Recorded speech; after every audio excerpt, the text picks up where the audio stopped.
For 13 years, a 10 Hz signal pulsed directly into the brains of millions of people. It came from nowhere, and it never stopped. You are looking at the source, a wall of rusted steel hidden deep inside a radioactive forest in Soviet Ukraine. It stands 150 meters high and stretches for nearly a kilometer. On all official maps from the 1970s, this place was marked as a children's summer camp. But no children ever played here. Instead, a sound was born. A relentless hypnotic tapping that amateur radio operators around the world began to hear in their headsets. Tap, tap, tap, 10 times every second. They called it the Russian woodpecker. The official story is simple. This is the Duga-1, a colossal over-the-horizon radar system. A shield built to detect the launch of American nuclear missiles from 2,500 kilometers away. That's the story they sold anyway. But no one asked why a missile shield needed to broadcast a signal so powerful it could jam commercial airline frequencies and even military communications across 2 continents. And here's the part that was never published. The signal operated within the exact frequency of human brain waves, specifically the alpha waves, which your brain produces during states of quiet reflection. Think about what that means. The Soviets had built a machine capable of speaking directly to the human mind on a planetary scale. Soon, reports began to surface. People living in the signal's path complained of splitting headaches, night terrors, and a constant low-level dread they couldn't explain. The official explanation was mass hysteria, a Cold War fantasy. But a declassified CIA memo from 1981 tells a different story. It refers to the Duga project not as a radar system, but as a weapon. Its purpose was psychotronics, the ability to influence thought, to control behavior, to turn a population against itself without firing a single shot. The signal stopped abruptly on April 26, 1986.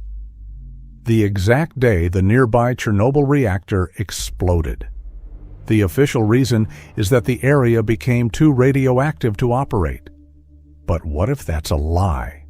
What if the men who built this metal monster weren't just watching for missiles, but were trying to create something else entirely? To find out what they were truly, you have to look beyond the steel lattice. You have to look at the lie that surrounded it. A lie the size of a city. This is Chernobyl 2, a secret military installation with its own school, apartment blocks, a fire station, and a cinema.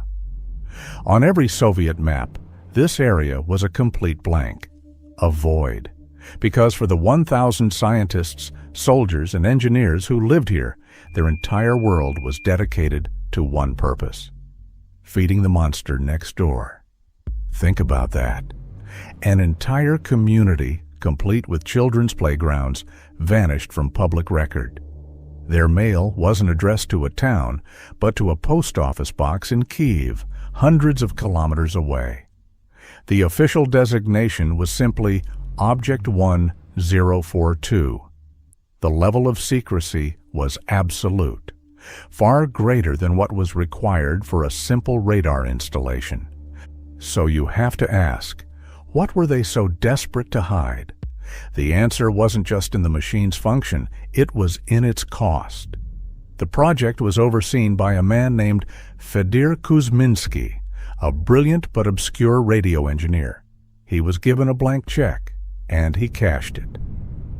The final construction cost for the Duga-1 system was an estimated 7 billion Soviet rubles. Let's put that number in perspective. That is double the cost of the entire Chernobyl nuclear power plant right next to it. Yes, you heard that correctly. They spent twice as much on this strange antenna as they did on the most powerful nuclear facility in the Soviet Union. A facility designed to power millions of homes. This wasn't a shield. It was an obsession. and the obsession was rooted in a very specific and very dark branch of science. The 10 Hz signal wasn't an accident, and it was deliberate. Soviet research into psychotronics, led by figures like Ippolit Kogan in the 1960s, had identified the 7 to 12 Hz frequency range as the key to influencing human cognition. This is your brain's alpha wave state, the frequency of calm, of suggestibility, of meditation. The woodpecker signal was a constant pulsing 10 Hz knock on the door of millions of subconscious minds. It's like a form of hypnosis, but without a hypnotist. The signal itself becomes the voice in your head. A declassified 1976 Defense Intelligence Agency report confirms the American military was deeply concerned.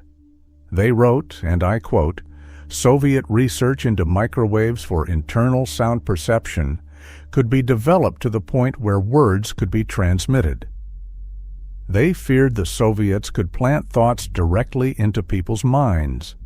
A silent, invisible invasion. And here's where the official story completely falls apart. The cover story was that Duga was an over-the-horizon radar meant to detect American ICBM launches over the North Pole. It's a good story, but it has one tiny problem. The system used the ionosphere, a layer of Earth's atmosphere, to bounce its signal around the curve of the planet. However, near the North Pole, the ionosphere is frequently disturbed by the aurora borealis, the northern lights. These natural light shows would render the Duga signal completely useless. They would create so much interference that telling the difference between a missile launch and a solar flare would be impossible. Why would you build the most expensive missile shield in history in a location where the planet's own weather could switch it off at any moment? It makes no sense, unless it was never pointed at the missiles. The sheer power consumption of the Duga was staggering, requiring its own dedicated connection to the Chernobyl plant. The signal was strong enough to be heard inside telephone lines in Brussels. It was a sledgehammer, not a scalpel. But the Chernobyl antenna was only half of the equation. Most historical accounts stop there, but they miss the most important detail. There was a second woodpecker, a twin system known as Duga 2, built 6,000 kilometers away in the remote wilderness of eastern Siberia. The official story claims they worked together to provide complete coverage. But the evidence doesn't support that. The two systems rarely operated in sync. So if the Ukrainian woodpecker was aimed at the mines of the West, whose mines was the Siberian one built to control? The Siberian woodpecker wasn't pointed outwards. It was pointed inwards. Its target was the Soviet people themselves. 6,000 kilometers east of Chernobyl, near the military city of Komsomolsk-on-Amur, its twin stood silent watch. This was Duga 2. On paper, it was the second half of the missile shield, but its broadcast array was not oriented towards North America. Think about what that means. You spend 7 billion rubles on a missile defense system, and you don't aim it at the enemy's missiles. The signal cone from the Siberian antenna covered eastern Siberia, Mongolia, and a massive portion of mainland China. The official documents claim this was for tracking Chinese rocket launches and Pacific Fleet movements. But no one questioned the overkill. The real target wasn't a weapon. It was a population. And here's where the scale of the ambition becomes clear. The Duga system in Ukraine and its twin in Siberia were never meant to work alone. They were just the first two nodes. Declassified intelligence suggests plans for a third and possibly a fourth Duga complex. One proposed location was near Mykolaiv on the Black Sea, covering the Middle East and Southern Europe. Think of it like a cell phone network. But instead of calls, it transmitted control. A global grid designed to blanket entire continents with a single, hypnotic 10 Hz pulse. The ultimate checkmate in the Cold War. But how could a simple tapping sound actually control a mind? The science is called brainwave entrainment. Your brain is an electrical machine constantly humming with activity. When exposed to a strong, repeating external rhythm, your own brain waves will start to match it. They synchronize. It's not magic, it's physics. The Duga's relentless 10 Hz pulse was a command for millions of brains to down, to enter the alpha state, the state of low alertness, of high suggestibility. They weren't whispering suggestions into your ear. They were trying to tune your brain like a radio, making you receptive to whatever came next. And the official files on this are suspiciously thin. This is the part nobody talks about. Soviet researchers like Ippolit Kogan weren't just studying brainwaves. They were exploring far more exotic concepts. Theories of biocommunication, of using low-frequency waves not just to influence mood, but to transmit information directly into the subconscious. An internal monologue that wasn't your own. A 1985 report from the U.S. Army's Foreign Science and Technology Center noted that Soviet experiments in this field were showing, quote, alarming success. So if you build a weapon like this, you have to test it. Where were the proving grounds? The answer is hidden in plain sight. In the years the Duga systems were active, from 1976 to 1986, local health records from towns within the broadcast paths show statistical spikes. Spikes in chronic fatigue, in unexplainable depression, in public apathy. Yes, you heard that right. Entire towns where people just gave up. In Komsomolsk-on-Amur, the city closest to Duga 2, workers at the massive shipyards reported periods of extreme lethargy. Production quotas were missed. Accidents increased. The official cause was always something else. Bad weather. A flu outbreak. But the pattern was there. A population made passive. A compliant. Easier to manage. This wasn't about creating mindless zombies. It was about something much more practical. Discouraging dissent, enforcing obedience on a mass scale, a silent, invisible shepherd for an empire of millions. The program was a colossal energy drain and a financial black hole. The crumbling Soviet economy of the 1980s could barely sustain it. The Chernobyl disaster on April 26, 1986, which forced the shutdown of Duga 1, wasn't just a nuclear catastrophe. It was the final nail in the coffin for the entire psychotronic grid. The project was too expensive, too dangerous. It was officially abandoned. The fall of the Soviet Union in 1991 should have been the end of the story. The towers were left to rust. The files were sealed. But the most dangerous part of the Duga project wasn't the steel. It was the science. And in the chaos of a collapsing empire, everything is for sale. The formulas for weaponizing the human mind didn't just disappear. They went to the highest bidder. But the highest bidder wasn't a foreign government. The price for this science wasn't paid in cash. It was paid by the people who lived in the signal's deafening shadow. The 1,000 souls of Chernobyl 2. Think about that. You raise your family in a town that doesn't exist on any map. Your children play on swings, and looming over them is a 150-meter wall of steel, humming with a secret you're forbidden to understand. This was their reality. We have their photographs. Children smiling on their first day of school. Teenagers at a dance in the community hall. Life in all its ordinary beauty, unfolding at the foot of an extraordinary weapon. The official records show no long-term health studies were ever conducted on the residents of Chernobyl 2, or on the population of Komsomolsk on Amur. None. And here is the part nobody wants to admit. You don't build a weapon of this magnitude without knowing exactly what it does to the human body at close range. The people living there, they weren't just employees. They were the first test subjects. Listen to this account from Svetlana, a schoolteacher who lived in the town until 1986. There was a metallic taste in the air some days, she recalls. And the headaches, they were not normal. They felt like a pressure, a physical weight inside your skull. The doctors just gave us aspirin. Her story is not unique. Hundreds of anecdotal reports from the region describe the same symptoms: crushing fatigue, unexplained anxiety, a persistent, low-level dread. This wasn't mass hysteria.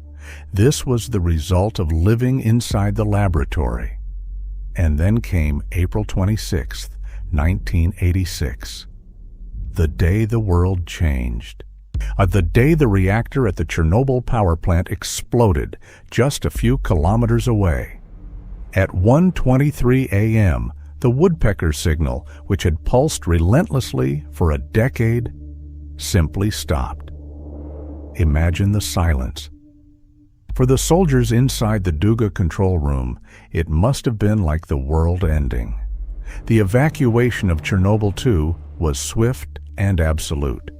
Families were told they had 2 hours to pack. They were told they would be back in 3 days. They never returned. They left behind homes filled with memories, photographs on the wall, toys scattered on a child's bedroom floor, a city of 1,000 people, flash frozen in the last moments of its existence. Today, you can walk through these empty apartments. You can see the school books still open on the desks, waiting for students who have grown old somewhere else. The official narrative is that these people were simply relocated. But what happened to the weapon that had been aimed at their minds for 10 years? Where did that go? The steel towers were abandoned to rust. The town was left to the wolves. But the experiment's data, and its effects, walked out with the evacuees. Vladimir Repin was a soldier stationed at Duga 1 from 1982 to 1985. His job was to patrol the perimeter of the antenna field. He spent 3 years bathed in its low-frequency hum. Today, he is 65 years old and lives in a small apartment in Kiev. He suffers from chronic insomnia and a persistent ringing in his ears. But it's not a ring. It's a tap. A faint rhythmic pulse he hears in the dead of night. Tap, tap, tap, 10 times a second. The exact frequency of the Russian woodpecker. And the tower has been silent for over 30 years. But for Vladimir and thousands like him, the signal never stopped. The 10 Hz pulse that haunted Vladimir Repin did not simply die in the radioactive silence of Chernobyl. It did what all-powerful ideas do. It escaped. The science behind the woodpecker, the knowledge of how to tune a human brain, was never truly buried. In the chaos that followed the Soviet collapse, those research files found new homes. And here's the part that's never mentioned in the history books. The principles of brainwave entrainment are now everywhere. You probably have a version of it on your phone right now. Meditation apps, focus aids, sleep programs. They all use precisely targeted frequencies, binaural beats, and isochronic tones to guide your brain into a desired state. The same fundamental science that powered a 7 billion ruble weapon is now sold as wellness. Think about the irony. A technology designed for mass control is now marketed as a tool for self-improvement. The delivery system is no longer a 150-meter steel tower. It's the earbuds you wear on the train, the smart speaker in your kitchen, A personalized signal whispering not to a nation, but just to you. But the military applications didn't disappear. They just became more sophisticated. The U.S. military has active projects like Medusa, a non-lethal weapon that uses the microwave auditory effect to beam sounds directly into a person's skull. Sounds that only they can hear. A voice without a source. The silent, invisible invasion the DIA feared in 1976 is no longer science fiction. It's a line item in a defense budget. And yet, this is not a story that has to end in darkness. The science itself holds no malice. A frequency can be used to disrupt a mind, but it can also be used to heal one. Today, doctors use targeted brainwave stimulation to treat PTSD in soldiers, to ease chronic pain, and to help quiet the storm of anxiety. The same key that can lock the mind can also be used to set it free. The Duga towers were a blunt instrument, a sledgehammer of a signal, attempting to force millions of minds into one compliant rhythm. Crude, inefficient. What has replaced it is infinitely more subtle. The new signals are not broadcast from a single, monstrous tower. They radiate from billions of tiny screens we hold in our hands, screens that learn our habits, our fears, our desires. The Soviets wanted to build a cage